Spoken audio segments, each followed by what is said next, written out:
Donc maintenant, je vais vous démontrer plusieurs propriétés de l'eau. La première propriété, c'est le fait qu'elle est très forte en antioxydants. Nous avons un appareil qui mesure le taux d'oxydation d'un liquide. Vous allez voir des chiffres qui apparaissent quand je vais tester l'eau, chaque eau. Et quand le chiffre est positif, ça signifie que ça oxyde. Quand c'est négatif, ça signifie que c'est antioxydant. L'oxydation, c'est par exemple quand vous coupez une pomme en deux et que vous la laissez à l'air, elle devient marron. Bien, ça veut dire que la pomme est en train de s'oxyder. Par exemple, la vitamine C, elle est à moins 50. Ça veut dire qu'elle est antioxydante. Si vous prenez du thé vert, c'est à moins 100. Ça veut dire que c'est antioxydant aussi. C'est pour ça qu'on prend du thé vert, parce que c'est bon pour la santé. L'huile de foie de morue, c'est à moins 200. C'est très fort en antioxydants. Seulement, malheureusement, on ne peut pas en boire des quantités astronomiques. Par contre, de l'eau, on peut. Donc, on va vérifier le taux d'oxydation de chacune de ces eaux. On va commencer par l'eau d'Évian.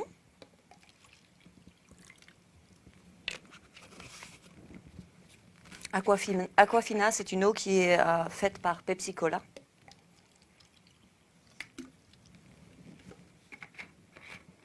Perrier.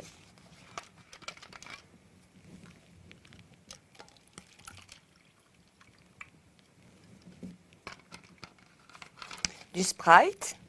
Alors on utilise Sprite parce que c'est transparent, mais c'est vrai pour tous les sodas comme Coca-Cola, etc. Propel, c'est une eau en fait qui est recommandée pour les sportifs. Je pense que vous avez l'équivalent en France.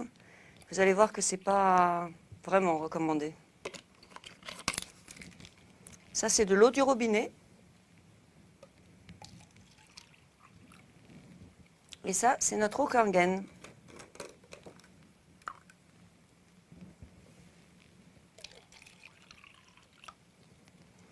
Donc, on va utiliser mon testeur de ORP, qui veut dire oxydation-réduction potentielle.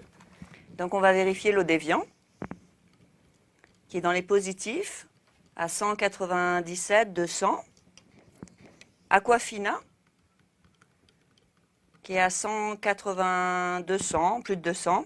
Aquafina, elle est fabriquée par Pepsi Cola. Perrier,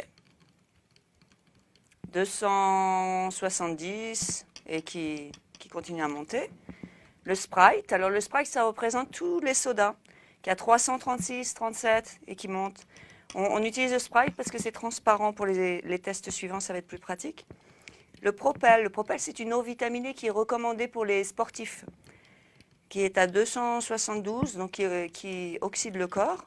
L'eau du robinet, plus de 300. Et maintenant, la star du show, l'eau Kangen, qui est en négatif 530.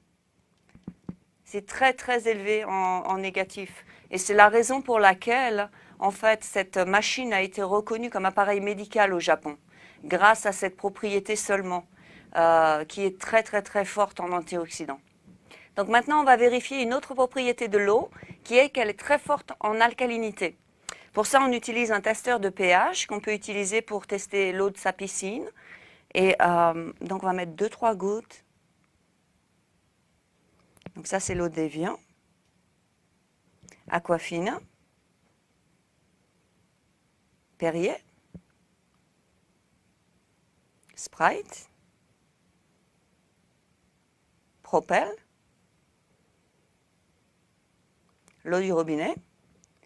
Et, encore une fois, la star du show, qui est l'eau Kangen.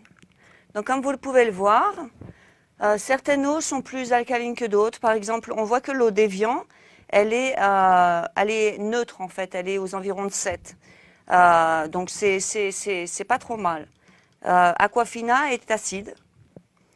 Le Perrier est acide aussi. Évidemment, le soda est très acide. Propel, très acide. L'eau du robinet, en fait, il la rend alcaline grâce à un produit chimique, en fait, parce qu'ils sont obligés ici aux États-Unis de mettre des produits chimiques pour la rendre alcaline. Et ils font ça pour protéger leurs tuyaux. Et voici l'eau Kangen qui est très violette et donc excellente pour la santé.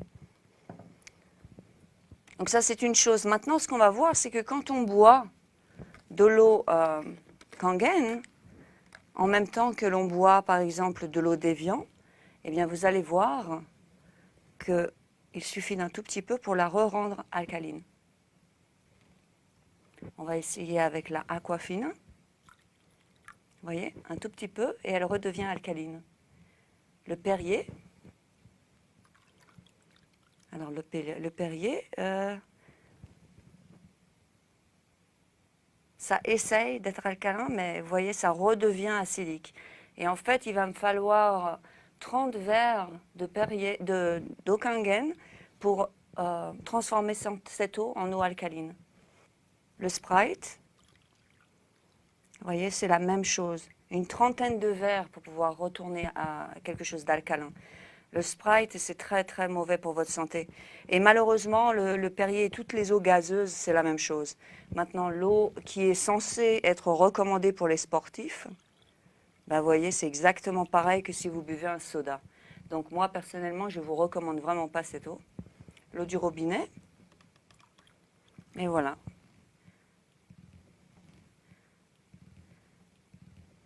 Donc maintenant, je vais vous démontrer une des propriétés de l'eau qui est qu'elle est micromoléculaire. C'est-à-dire que la molécule d'eau est beaucoup plus petite que de l'eau de robinet ou de l'eau en bouteille. Si par exemple vous imaginez un grillage et que le grillage c'est la peau d'une cellule et que vous essayez de faire pénétrer vos gouttes d'eau et que ces gouttes d'eau c'est des balles de tennis et vous essayez de les lancer contre le grillage, ben, ça ne va pas pénétrer. Par contre, si vous avez des billes et que vous essayez de les faire rentrer dans le grillage, eh bien cette fois-ci ça va pénétrer. Et en fait c'est ce qui se passe avec l'eau Kangen quand vous en buvez, ça va pénétrer toutes les cellules de votre corps, ça va complètement vous hydrater, etc. Et ça c'est grâce à cette propriété. Alors pour vous montrer ça, je vais vous montrer quelque chose qu'on fait avec des tomates. Alors, ce qu'il faut comprendre, c'est que la machine produit différents types d'eau. Et il y a un type d'eau qu'elle produit qui est une eau qui est très très forte en alcalinité. Elle est à 11,5. Alors cette eau, on ne la boit pas, mais on s'en sert pour, par exemple, pour nettoyer les légumes. Les légumes que vous achetez sont en fait pleins de pesticides et ils sont, c'est sur une base huileuse. C'est comme ça, quand il pleut, ils n'ont pas besoin de repasser les pesticides. Donc, quand vous les lavez avec de l'eau du robinet, eh bien, ça n'enlève pas l'huile parce que l'eau et l'huile, comme on le sait, ça ne se mélange pas. Donc ça, ce que j'ai mis là, c'est de l'eau du robinet parce que c'est avec ça normalement qu'on nettoie nos légumes. Et dans cette bouteille, j'ai de l'eau à 11,5. Donc on va voir ce que ça fait comme différence quand on lave nos légumes avec cette eau. On va laisser ça reposer un petit peu et puis je vais vous montrer exactement de quoi je parle quand je parle que cette eau a un pouvoir dégraissant incroyable. Donc cette fois-ci, je vais utiliser de l'huile d'olive. Ok. Donc je vais en mettre un petit fond dans chaque verre. Et on va donc vérifier que l'eau et l'huile, ça ne se mélange pas. Vous voyez, tout de suite, l'huile vient sur le dessus. Maintenant, quand on utilise cette eau à 11,5, vous allez voir ce que ça crée à l'huile.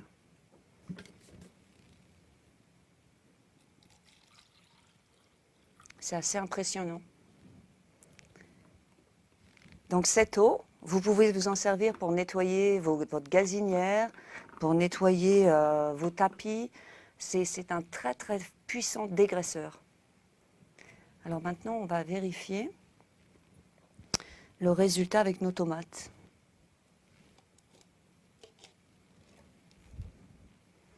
Je vais les mélanger un petit peu. Donc ça, c'était avec l'eau du robinet.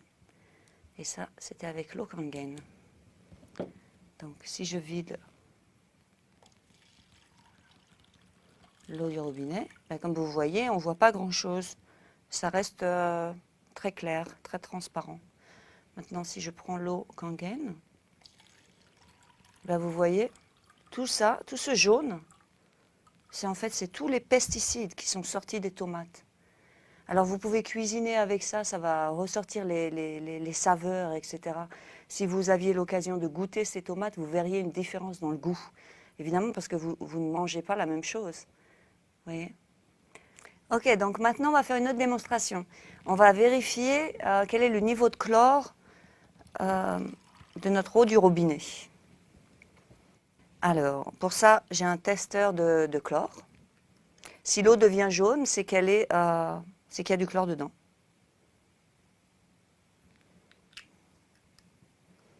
On va remuer et on va attendre un petit peu.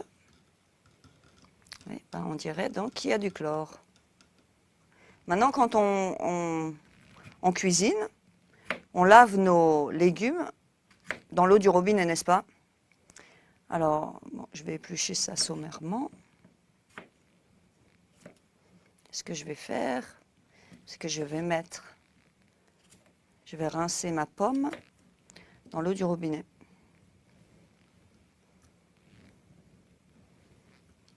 Et on va voir ce qui se passe.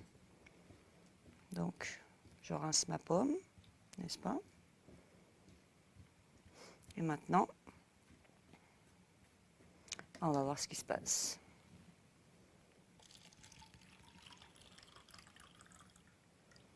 Eh bien, l'eau n'est plus jaune. Qu'est-ce qui s'est passé? Où est passé le chlore? Mais en fait, ce qui se passe, c'est quand vous lavez vos légumes dans l'eau du robinet, ce qui se passe, c'est que les légumes absorbent le chlore. Alors, je vais revérifier l'eau pour être sûr qu'il n'y a plus de chlore et que ce n'est pas juste la couleur qui est partie.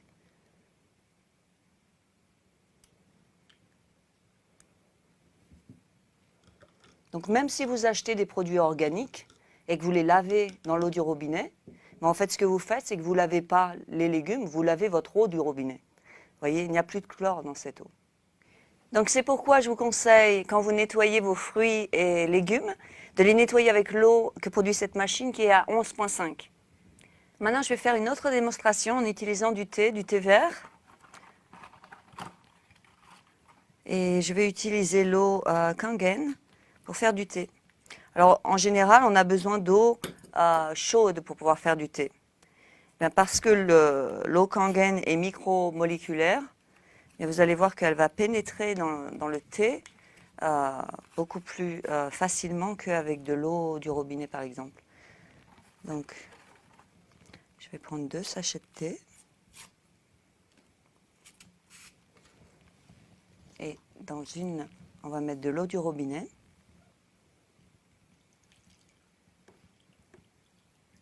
Ça ne fait pas vraiment de thé. Et dans l'autre, on va mettre de l'eau Kangen.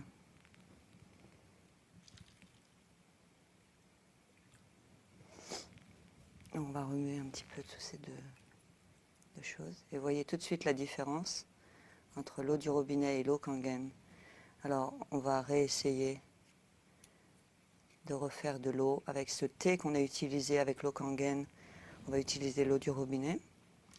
On va voir si on fait du thé. Eh bien non, on ne fait toujours pas de thé. Donc, je vais réutiliser, je vais prendre celui-là.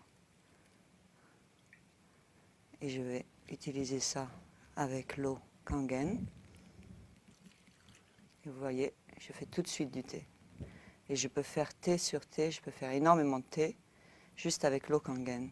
Ce qui vous montre que l'eau, en fait, pénètre le thé et ça vous montre ce que ça fait dans vos cellules, en fait. Ça refait exactement la même chose. Et je peux faire jusqu'à 17 thés, je pense, juste avec un sachet.